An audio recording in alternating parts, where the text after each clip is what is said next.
कोई भी चीज सिर्फ इसलिए सही नहीं हो सकती कि वो बरसों से चली आ रही है। 94.3 माय एफएम पर मैं विनी आपके साथ हूँ और चलो आज कुछ अच्छा सुनते हैं। सुनाती हूँ आपको कहानी एक साधु महात्मा की जो कई वर्षों से वन में तपस्या कर रहे थे। बड़े अच्छे हृदय के इंसान थे, हर किसी के लिए दया भाव रखते थे, हर किसी का भला करना चाहते थे। एक बार उसी जंगल में उन्हें एक जख्मी बिल्ली का बच्चा मिलता है। महात्मा जी को उस पर दया आती है कि बिल्ली का बच्चा है, जख्मी है, अपने आप से अपने सेहत के सुधार के लिए कुछ नहीं कर पाएगा, तो वो उसे अपने आश्रम में, अपनी कुटिया में ले आते हैं और उसका ध्यान रखना शुरू कर देते हैं। उसको अच्छा भोजन देते हैं, दूध देते हैं। बिल्ली का बच्चा उनसे अच्छी तरह से हिल मिल जाता है। महात्मा जी की पालतू बिल्ली हो चुकी थी अब वो बिल्ली, बहुत खेलती थी उनके साथ और कह सकते हैं कि सर चढ़ चुकी थी, कभी महात्मा जी के कंधे पर, कभी सर पर। अब ये तब भी होता था जब महात्मा जी तपस्या करने बैठते थे।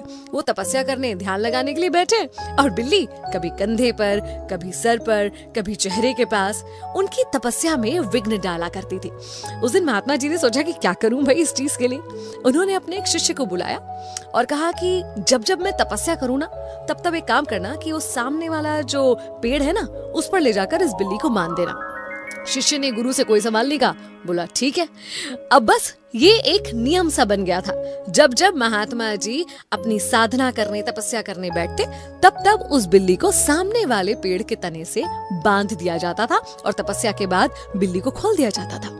कई दिनों तक, कह सकते सालों तक ये सिलसिला चलता रहा। एक दिन ऐसा आया जब महात्मा जी इस दुनिया को छोड़कर चले गए। उसके बाद उनके सबसे सीनियर शिष्य को, जो सबसे बड़ा था बाकी सब में, सबसे ज्यादा अनुभवी था, उसे महात्मा जी की पदवी, उनकी गद्दी दी गई। अब ऐसे में उस जगह पर तपस्या करना उस शिष्य का काम बन गया था।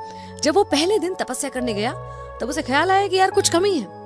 फिर उसे याद आया कि अच्छा, मेरे गुरुजी जब जब तपस्या किया करते थे तो उस बिल्ली को सामने वाले पेड़ के तने से बांध दिया करते थे। उसने अपने शिष्य से कहा कि चलो बिल्ली को लाकर तने पे बांध दो। सिस्टम यही चलता रहा। एक महात्मा के बाद दूसरे महात्मा बदल गए, लेकिन बिल्ली को सामने वाले तने से बांधने का सिस्टम नहीं बदला। बिल्कुल नियम, रिचुअल, प्रथा, परंपरा बन चुकी थी कि तपस्या तभी होगी जब बिल्ली को सामने वाले पेड़ के तने से बांधा जाएगा। अब गजब तो तब हो गया जब एक दिन बिल्ली ही गुजर गई। बिल्ली इस दुनिया को छोड़ के चली गई। भाई सारे महात्माओं में तो खलबली मच गई।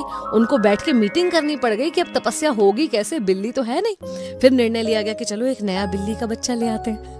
नए बिल्ली को, बच्चे को लाकर उसी तरह तपस्या के समय सामने पेड़ के तने से बांधा जाने लगा और ये माना जाने लगा कि तभी तपस्या पूरी हो सकती है जब एक बिल्ली का बच्चा जो होगा वो सामने एक पेड़ के तने से बंधेगा। जब कोई उन लोगों से पूछता आके कि आप लोग ऐसा क्यों करते हैं, तपस्या के समय बिल्ली को सामने के पेड़ से क्यों बांधते हैं, तो वो कहते कि भाई हमारे गुरु, उनके गुरु और उनके भी गुरु यही किया करते थे, इसलिए हम भी करते हैं। अब इसमें सवाल उठाने का क्या अर्थ। कई बार बहुत सी परंपराएं, प्रथाएं हमारे आसपास भी ऐसी ही चल रही है जिन्हें बस हम आंख मूंद के फॉलो किए जा रहे हैं। कोई हमसे पूछता है कि ऐसा क्यों करते हो, तो बोलते नहीं नहीं, हमारे खानदान की परंपरा है, हमारे परिवार की परंपरा है, हमारे बड़े बुजुर्ग ये करते थे। लेकिन ये हम कभी सोचते ही नहीं है कि जब बड़े बुजुर्गों ने उसे करना शुरू किया था तो तब शायद उस समय, उस परिस्थिति के अनुसार उस चीज का कोई लॉजिक रहा होगा। आज हम उस चीज को लॉजिक से रिलेट करने की कोशिश ही नहीं करते और बहुत सारे स्वार्थी लोग इन परंपराओं के नाम पर अपना उल्लू सीधा करने की कोशिश करते रहते हैं। बड़ों का सम्मान, पूर्वजों का सम्मान करना बहुत अच्छी बात है, लेकिन ये ध्यान रखिए कि आपकी इस परंपरा को पूर्ण करने में कहीं कोई हर्ट तो नहीं हो रहा। क्या आपको ऐसा तो नहीं लग रहा कि ये सारी परंपराएं बेबुनियाद हैं? ऐसी किसी भी परंपरा को आगे मत खींचिए जो बेबुनियाद या किसी सामने वाले का दिल दुखाने या उसे तकलीफ देने वाली हो। 94.3 माय एफएम से मैं विनी आपके साथ। चलो आज कुछ अच्छा सुनते हैं। कुछ अच्छा अच्छा अच्छा अच्छा आज कुछ अच्छा सुनते हैं।